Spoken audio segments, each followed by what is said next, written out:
Hello, MotoAmerica fans. It's time for another episode of Off Track with Carruthers and Bice. You'll laugh, you'll cry, and you may even learn something from this unlikely pair and their special guest.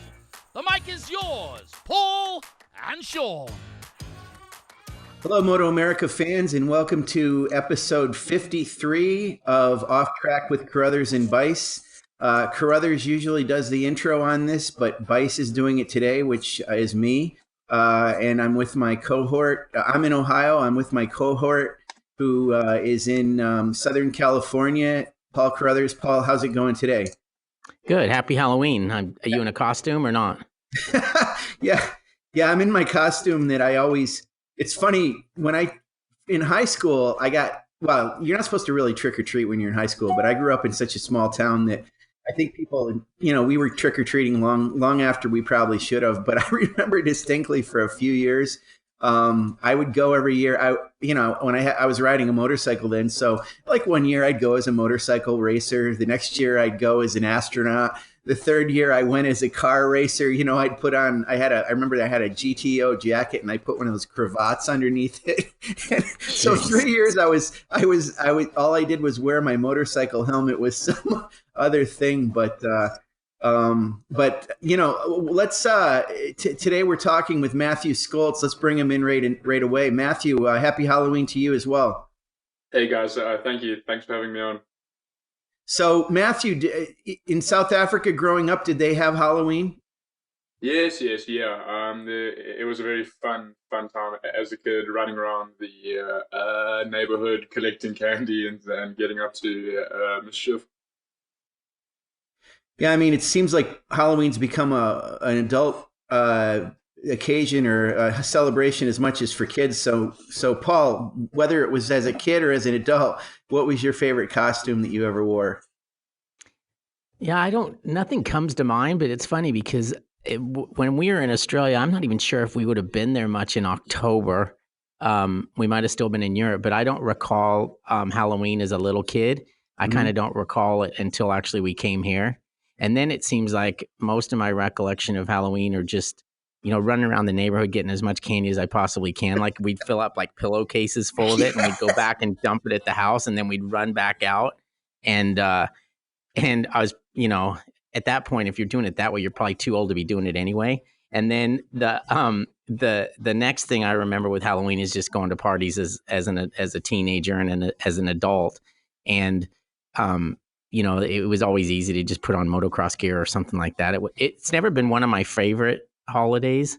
Yeah, I really don't like it. It's not even a holiday, but it's just I've never been one. I just never really liked the whole dressing up thing.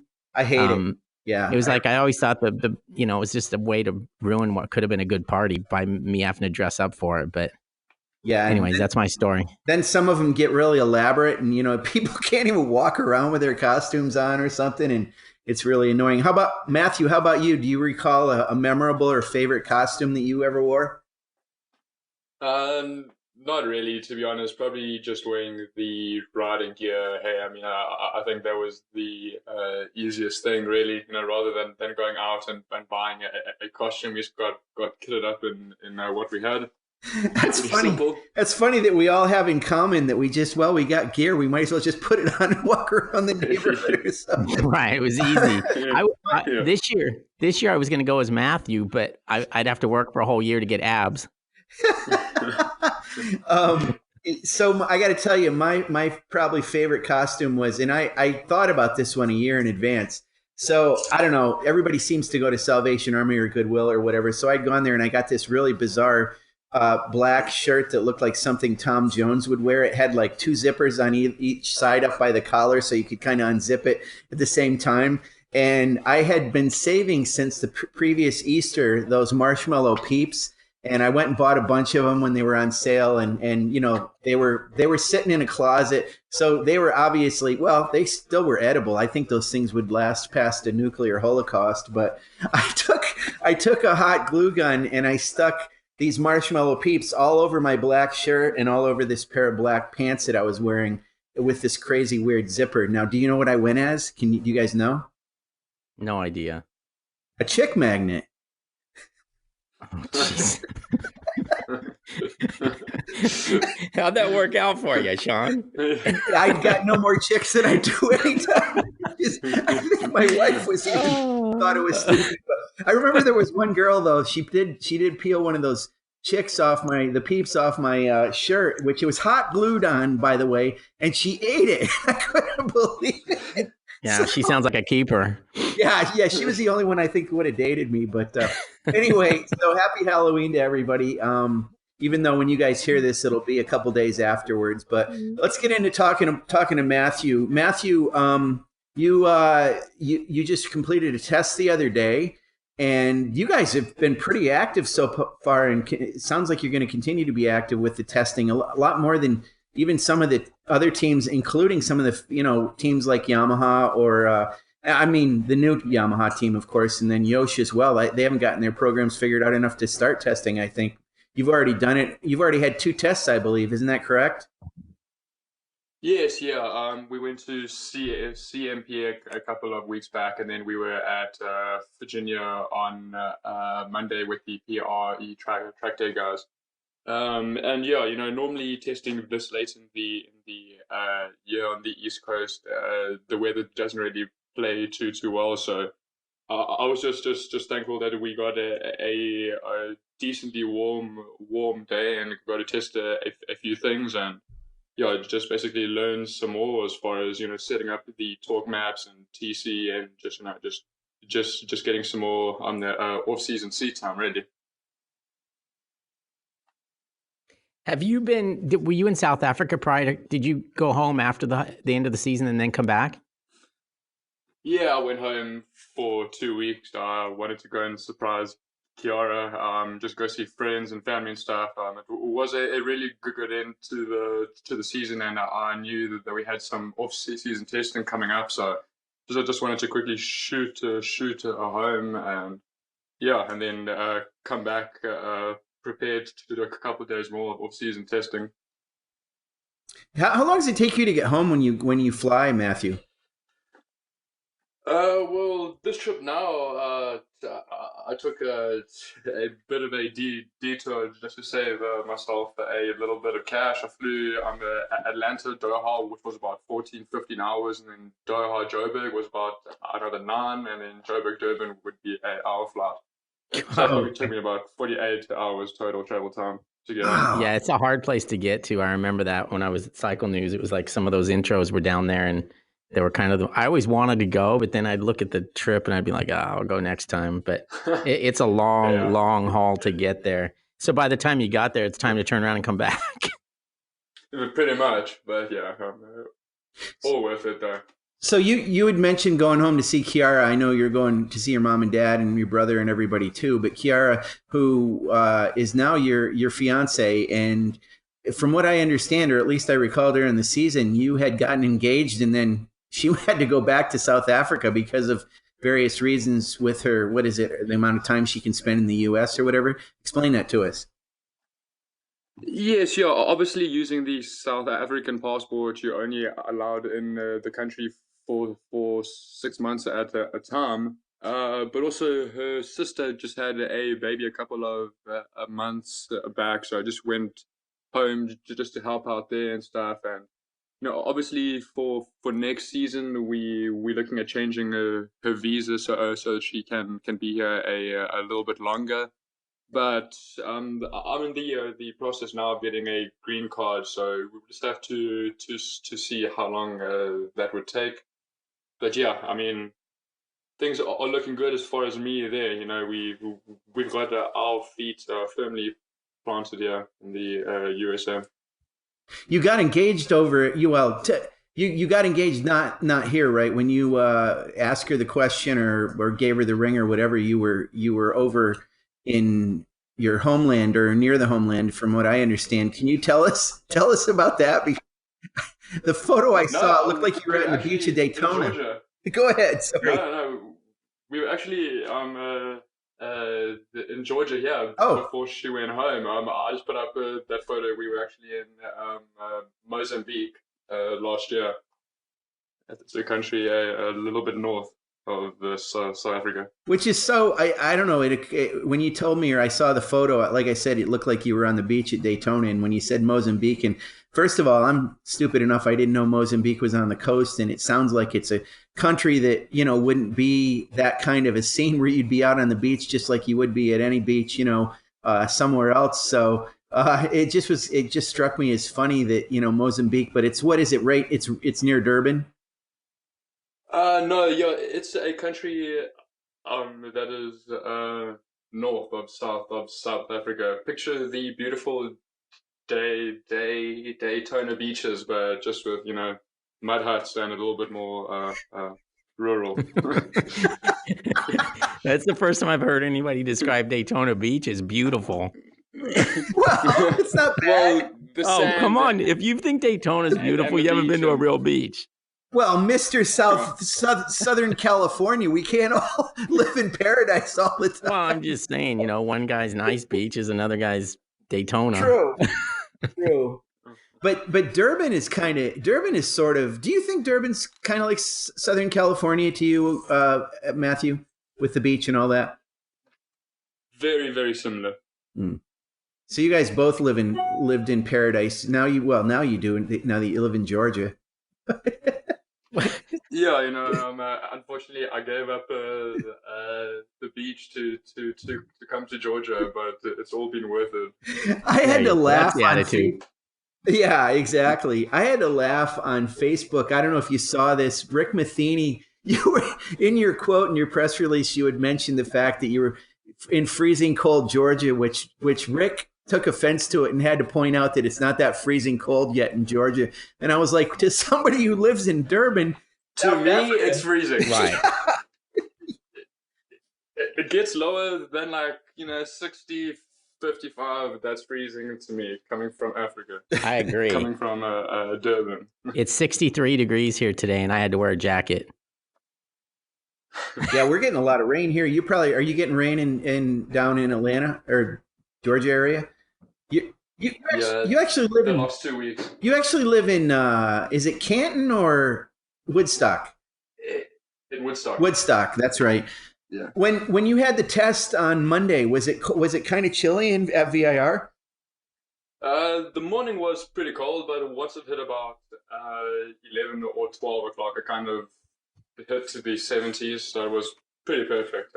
The morning was a little bit chilly. We normally sit out the first session, and then probably from about 9:30 we were on track. So for the fans that don't know or maybe didn't see the press release, but hopefully you did, they tested, Westby Racing tested with PRE track days. So the way they do it is they go to they're invited by a track day organization, and Mathew rides on the track with people like you and I that are not necessarily maybe racers. Mathew, describe what that's like when you're trying to test. And you're obviously a lot faster than everybody else on the track. Do you get clear track time? Do they give you time to be out there by yourself, or are you out amongst the throngs of people that are, doing the track days? Yeah, at these track days, you get the advanced, intermediate, and beginner group. We are obviously riding the advanced group, so it's all of the faster guys. But obviously riding a full spec MotoAmerica Superbike, you'll be quite a bit faster than some of the other guys that you are riding around. But no, I'm just very, very, very happy that we're actually able to get out on circuit and just test a couple of things. But yeah, you'll probably normally do about 5-6 corners. You'll catch someone, pass them, catch someone else a couple of corners, later on. But overall, they are definitely productive for us. All right, let's talk a little bit about the year that just concluded. I think you're probably, when you look back at it, there's got to be some disappointment. You finished 6th in the championship. Admittedly, you're only 9 points away from Josh Herron in 5th place, but 6th nonetheless. You had 5 total podiums. But comparing that to the year before, 2018, you finished 4th in the championship. You had 8 podiums and a win. So following up what in 2018 was a very good season. Is it? Are you a little disappointed with the way that last year went?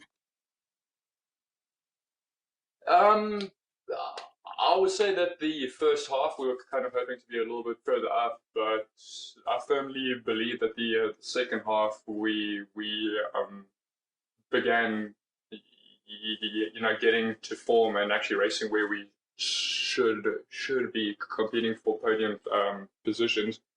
Obviously coming off the 2018 season, finishing fourth in the championship, getting a race win, quite a few podiums and stuff. We were obviously thinking that we should be battling up front at every single race, but running the magnetic Pirelli system was quite the challenge, and it took us a little bit longer than we would have liked, but that's just one of those things. I think that with the package we had last year, we kind of hit the limit of what was possible. And then this year, running the new software, it kind of feels that we've gone past that, and it seems like we're just carrying on to move forward.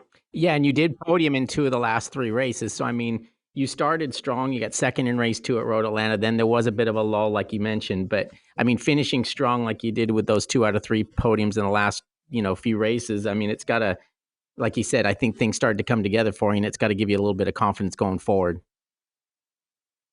Yeah, definitely. I think the 2019 season, Cam and Garrett really picked up the pace at most of the tracks. They were consistently faster than we were last year. So I think just for us, getting up to their speed and actually going faster than we were in the 2018 season was something positive for us. Obviously, for the 2020 season, we would like to be battling up front in every single race, and I don't see why we can't. Yeah, and Matthew, so just for people to understand that, so the past few years, you've had a little bit more success in previous years, but you've actually gone faster every year than you have in the previous year, and the other guys, or everybody continues to go faster. Is that a fair assessment of how it's been going? Yeah, definitely. I mean, this year, the Yamaha guys have picked up about half a second at almost every single track.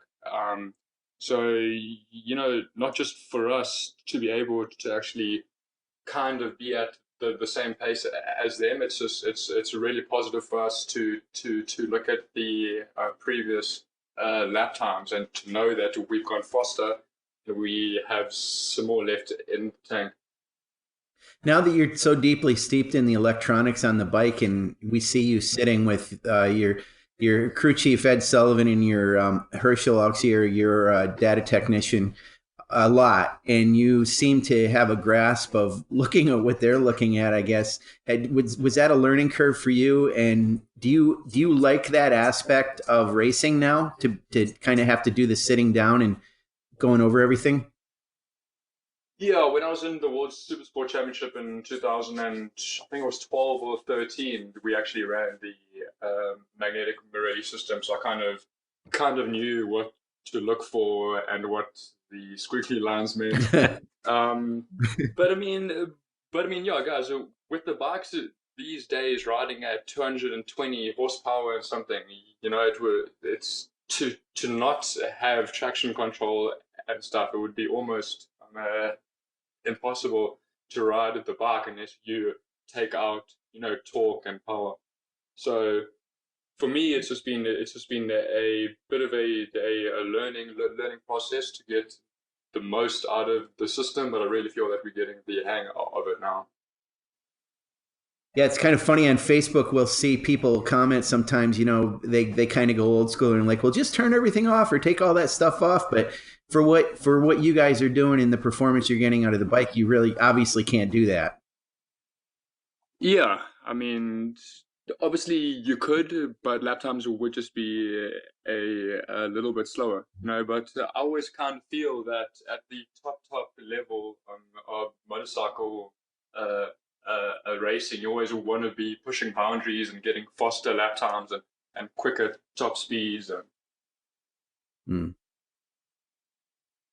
So the Westby team, I tend to use them as an example, fairly or not fairly, but I mean, sometimes we hear the people talk about the fact that, oh, we can't go superbike racing. It's too expensive. It's too this, it's too that. And I point to you guys and the Kyle Wymans of the world and try to say, look, these guys are an example of exactly how you go about making this happen. They've put together sponsors. They keep their sponsors happy. They work hard. They have good results, and they're able to go superbike racing every single year without being a factory team. And so I applaud you guys for being able to be that example. I mean, it just works pretty well, doesn't it? I mean, that team gels together. It's kind of a family atmosphere, and you guys go about your business and nobody complains, and you end up putting quality results together and having a good season. Yeah, it's obviously not being a factory team has been it's been a little bit more difficult for us, but I can't complain really. Every single year, what I have asked for, the Westby guys have given it to me. Last year I told them that if in the 2019 season we want to be competing for podiums, we're going to have to get the magnetic Morelli system, and they got it for me. So it's been really, really great riding for them, and obviously being a single rider team, all the pressure's put on me, but I think it definitely makes it a hell of a lot easier riding for a smaller family orientated team. We got Treg who basically owns it. He's been awesome. He's like a father figure to me. He's been putting in some of his own finance into the team to help us keep on going. But we are very, very fortunate to have some very great sponsors behind us and to really keep the program going. And people don't understand that having a teammate can be a big help as far as developing the bike and moving things forward. So you are on your own with that. Obviously, there's some negatives to having a teammate as well, but overall, I mean, having somebody there that you could bounce stuff off would be a big help. Yeah, it would maybe help to kind of bounce it up off of each other, but I think every single rider has their own riding style. So I don't think any rider's setups are the same, but it would kind of help to know in which direction to go. But being a single man team, that all the focus is going on you. So I really like it. I think I'm in a very fortunate position. Matthew, talk about your let me put it this way. I have a photo on my desktop that I occasionally look at that I took of you and Tony Elias, and obviously there's quite a contrast between the two of you. You're one of the tallest riders on the, you and Jake Lewis, but in terms of your stature, the way your body's built, I always call you like a Power Ranger, but comparing you and Tony, do you think there's an advantage to your size versus his, or his size versus yours? Does it matter with the power of the bike? Are there areas on the track that you can do things that he can't because of your size, or vice versa? Tell us about that a little bit. I mean, I think there are definitely pros and cons to being a bigger, taller guy. Depending on the situation, whether you're braking super late and trying to muscle the bike from side to side, but it also helps being a smaller guy to kind of help you jump off of the corners better. But it is what it is. So. During the racing season, I get down to probably 160 pounds. So, the weight isn't a huge problem for me. It's more just the actual size and getting tucked in and the actual seating position on the bike. How do you get yourself down to that weight? I mean, do you just starve yourself? Because you obviously have to still get nutrition and keep your strength up. How do you do that? No, I mean just through cardio and diet, really. I could drop some more weight, but then I feel as if I'm not as physically strong, and I fatigue faster. So I know that for me, once I get down to 160 pounds, that I'm very healthy and I'm kind of at my peak, and I'm not sacrificing cardio fitness and physical strength to lose weight at that point. Yeah, Paul can speak to this. Paul, isn't it funny? I always cite Nicky Hayden as, when he raced in our series versus when he raced in MotoGP or at the end of, World Superbike as well. His body really changed a lot. He got really, really thin towards the end, didn't he? I mean, it was an unconscious thing. Yeah, I think. I mean, Roger even more so. If you look at all Roger of Roger, he was a fat little kid, and it's funny because that year that he rode for my dad on the Chaparral team, at the end of the year, my dad told Earl, he's like, it would really help if he lost a little bit of weight because it's horsepower. But he turned his whole deal around and obviously got physically fit, and I think a lot of that had to do with seeing Nicky and seeing what Nicky was able to do, because those guys definitely worked hard in the off season. And now I think we're to the point where, probably 90% of the guys in our paddock train really hard. I mean, you can look at them and see that that's the case, because I think it's just, I don't know so much. I mean, Matthew could comment on this, but it's not so much, I don't think that they need to be that physically fit to actually race the motorcycle, but I think it's a lot of it's a mental thing. Like if you're racing some guy, I think, and that you're fitter than him and he knows you're fitter than him, I think that works to your advantage. Mentally, I think it, definitely helps. And also, if you are racing and there's 5 laps to go and your heart rate's pumping at 170 beats and you can't breathe properly, and how are you supposed to focus then? You obviously want to have your heart rate as low as possible. You want it to be focused, and if you go there knowing that you are super fit and you don't have to worry about your cardio fitness, it's just one less thing for you to actually worry about. I thought it was pretty interesting with MotoGP this past week. I don't know if they've done it before, but they had a heart rate monitor on Maverick Vinales. And I was like, holy crazy crap! It's like it's only like 122, and he's in like the middle of a MotoGP race at Phillip Island. Mine would be, well, I would have just had a heart attack because it wouldn't have gone as high as it would possibly could have. So, but I was surprised at how low his heart rate was in such a dramatic fashion, kind of, But yeah, that just shows how fit he really is, and how calm he is riding at that pace. Sometimes a qualifying a lap, when you throw a absolute heater down, you feel more tired afterwards than if you just rode like 15 laps at a comfortable pace, because you sort of get into that bad habit of holding your breath and not breathing. Matthew, I know you're one of the riders who occasionally has struggled a little bit with this arm pump situation. And we've talked about this with you before, but it doesn't seem like it's been as much of a factor, at least from what I've observed. Has it still been an issue for you, or have the electronics helped? Where are you at with that situation now? During the 2017 and 18 season, it was really a big problem for me. And at the end of last year, I was going to get the arm pump surgery done. But I spoke to a couple guys, and they gave me some stretches to do, some forearm exercises, and I firmly believe this year that with the electronic aid of wheelies coming out of corners and not pumping as much, I'm not having to actually tense my arms and hold on as much out of the corners. So I definitely feel that that's helped. This year I haven't really had a problem. But but after every single practice, I go to Dr. Rossi and Jim, and just get them just to, rub my forearms down and just take the best possible care just to try to prevent that. Wow.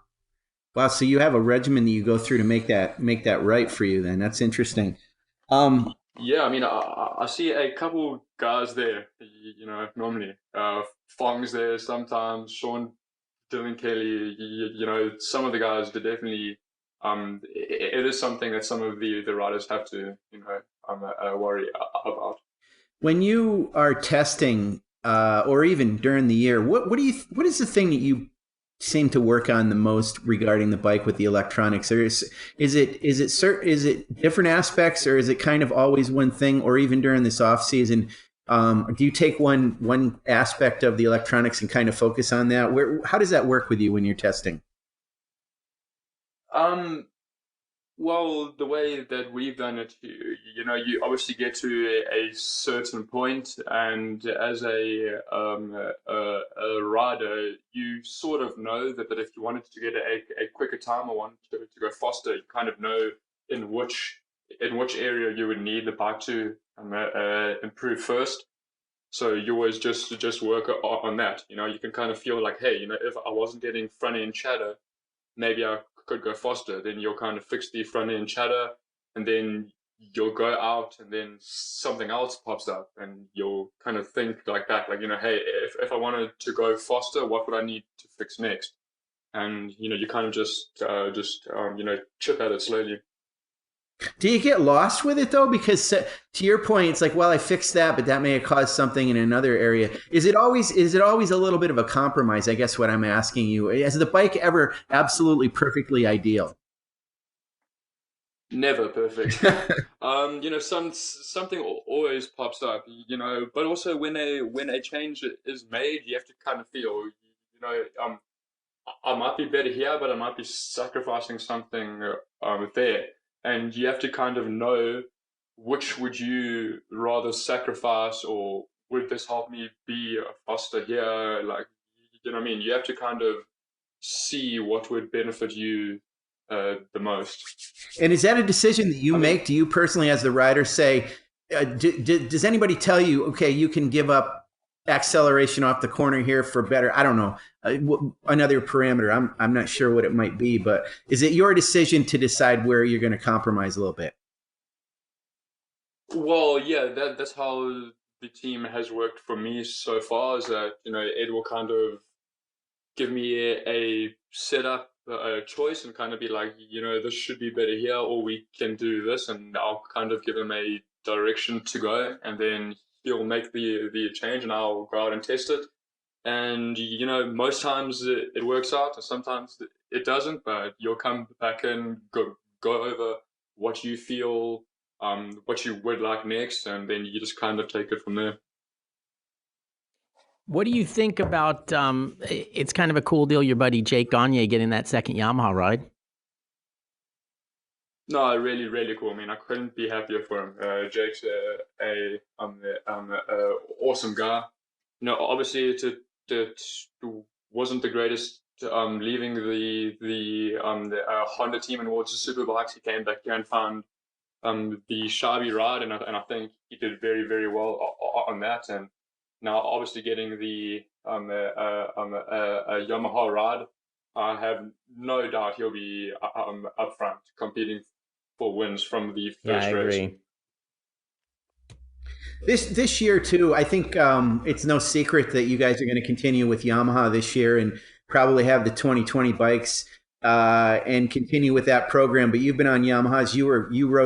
Raced Yamahas when you were doing Super GP in South Africa. You've had a long time on that R1, Mathew. Do you think that's an advantage for you to kind of be consistently on that same bike and just keep pushing it forward all the time? Yeah, I've only actually been on the R1 Superbike. I haven't ridden anything else, so I'm very, very happy to be back on the R1 for next year. I don't know too much about contract details for next year, but I know that Yamaha will be helping us out with getting the 2020 bikes. So, thank you to them, and that's a very big help for us. So, we're going to obviously keep the normal the aftermarket bits like the Suter swing arm and the Öhlins forks and whatnot, but yeah, the engine package and frame will be the new 2020 spec. When do you think you're getting those bikes? Will it be before the season starts? That's Not sure. above my pay grade. Way above mine too, Matthew. Way above mine too. But I think we can. I think we can say, because it's been in the press releases, that you guys. It looks like you guys are going to test at Barber and also at Coda before the end of the year. Is that correct? I'm not too sure about the barber test. We would like to get out there, but I think that the guys are focusing now on getting the 2020 bikes and just working on that and getting all those bits dialed in. But I know for a fact it will be at Coda. So, Coda is probably one of the weakest tracks for me, so I'm very happy that we'll be heading back there. I was actually speaking to Ed and Herschel on the phone earlier on, having a debrief from our track day that we did earlier on, and we were just discussing how different our bike is now from what we had at Coda. So I'm very, very excited to be heading back there and just kind of compare setup and see what we can do as far as the lap times go. Matthew, describe your relationship with Ed. Ed's fairly quiet. He's also a racer himself.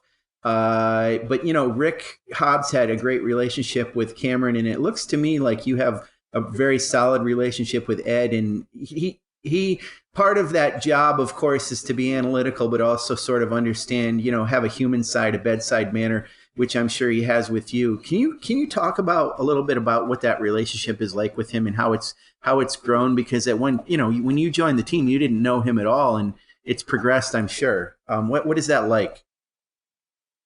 Yeah, Ed Sullivan is the crew chief for the Westby team. I think he's been there from 2014 when they first began, but I'm not 100% sure there.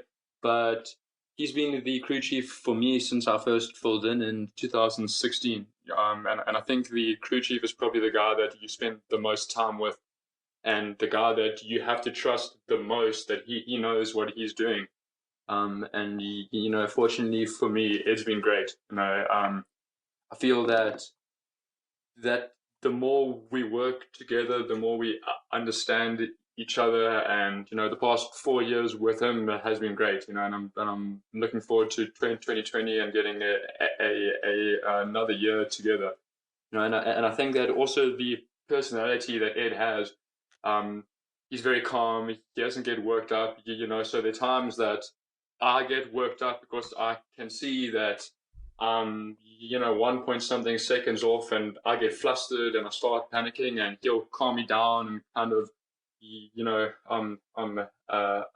lay out his setup and what he wants to do, and kind of bring this situation back down to ground zero.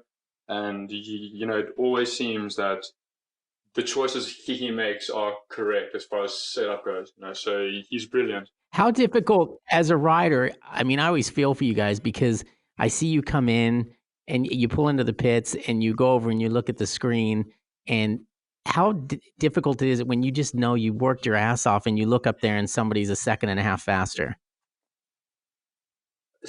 Paul, it is the worst feeling. You go out for a practice lap, you might come in, they chuck a brand new soft in, you go out, you put down 3 or 4 heaters and you thought that you were flying, you pull in, and then suddenly, Bobier or Gerloff or Tony is 1.2 seconds up, and you kind of just like sit there like, how the hell am I going to make up 1.2 seconds?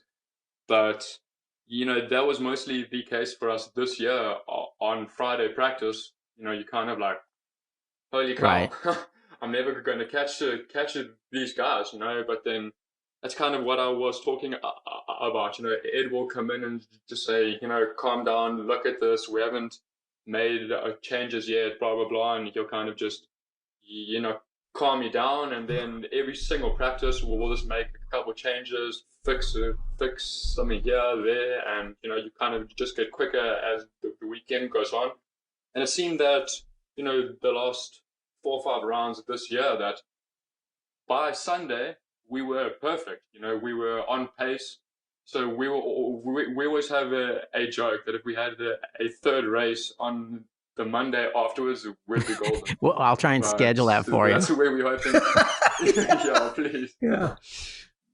Yeah, so, that's why we're really, really keen for the 2020 season, because we kind of have the same package. Obviously, running the 2020 bikes, we'll have a few more ponies for next year. So if we kind of begin off Friday where we left this year, we should be running up front at every single race. I know sometimes it doesn't work out like that, but it should be a whole lot easier for us next year. That's great. So I think this is a good place to stop. You guys probably both need to get your motocross costumes on and get out there with your pillowcase and start trick-or-treating. But I'm retired from trick-or-treating. Yeah, I think I'm going to hang it up this year as well. I'm going to turn my porch light off and pretend I'm not there. But I hope they TP. Yeah, exactly. That's always a possibility. Yeah.